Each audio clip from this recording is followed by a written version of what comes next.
નમસ્કાર, આપ જોઈ રહ્યા છો સ્પાર્ક ટુડે ન્યૂઝ. સિનોર તાલુકામાં બ્રહ્માકુમારી ગુજરાત તરફથી હીરક જયંતિ મહોત્સવ નિમિત્તે વિશાળ પવિત્ર પહેલ billion minutes of piece appeal પ્રોજેક્ટનો આરંભ જે થયો હોય તે અંતર્ગત યાત્રાનું આયોજન કરવામાં આવ્યું છે. આ project 21 December world meditation day સુધી એક સરખા ઉત્સાહ સાથે ચાલશે. મુખ્ય ધ્યેય એ છે કે આજના તણાવ, દુઃખ અને મતભેદોના સમયમાં દરેક વ્યક્તિ થોડોક સમય પોતાના અંતરમાં શાંતિનો અનુભવ કરે અને સમગ્ર વિશ્વમાં શાંતિના સકારાત્મક તરંગો પ્રસરે તે માટે યોગદાન આપે. સમગ્ર ગુજરાતમાં આ પ્રોજેક્ટ અંતર્ગત જ્યારે ભવ્ય શાંતિ યાત્રાઓ થઈ રહી હોય ત્યારે સિનોર તાલુકામાં પણ બ્રહ્માકુમારી ધરતીબેનના માર્ગદર્શન હેઠળ સુંદર અને શાંતિમય યાત્રાનું આયોજન કરવામાં આવ્યું, જ્યાં દરેક ભાઈ બહેનને પોતાના ઘરમાં રોજ શાંતિનો દીવો પ્રગટાવી વિશ્વ શાંતિના યજ્ઞમાં સહભાગી થવા વિનંતી કરવામાં આવી. ઓમ શાંતિ. બ્રહ્માકુમારી ગુજરાત ઉજવી રહ્યું છે હીરક જયંતિ મહોત્સવ.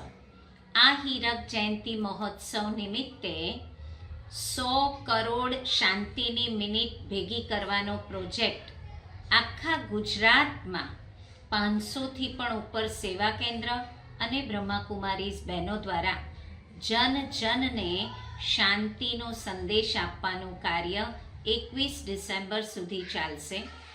શૈક્ષણિક સંસ્થાઓ, કાર્યાલયો, ઘર ઘરમાં શાંતિનો દીપ પ્રગટાવીને દરેક આત્મા શાંતિ પ્રાર્થના કરીને પોતાના ઘરમાં, પોતાના પરિવારમાં, પોતાની સંસ્થામાં, પોતાના કાર્યાલયમાં, સમગ્ર વિશ્વમાં શાંતિના પ્રકંપનો ફેલાવે એવો સુંદર પ્રોજેક્ટનું આયોજન ગુજરાતના આદરણીય રાજયોગીની ભારતી દીદીજી દ્વારા આયોજિત થયો છે. ત્યારે એનું સમાપન 21 ડિસેમ્બર અમદાવાદ એજ્યુકેશન ગ્રાઉન્ડ પર છે. તો ચાલો આપ સર્વને પણ અપીલ કરીએ છીએ શાંતિના આ પ્રોજેક્ટમાં જોડાવીને વિશ્વ શાંતિ માટે આપનું યોગદાન જરૂરથી આપશો. ઈશ્વરીય સેવામાં બ્રહ્માકુમારી ધરતીબેન. ઓમ શાંતિ.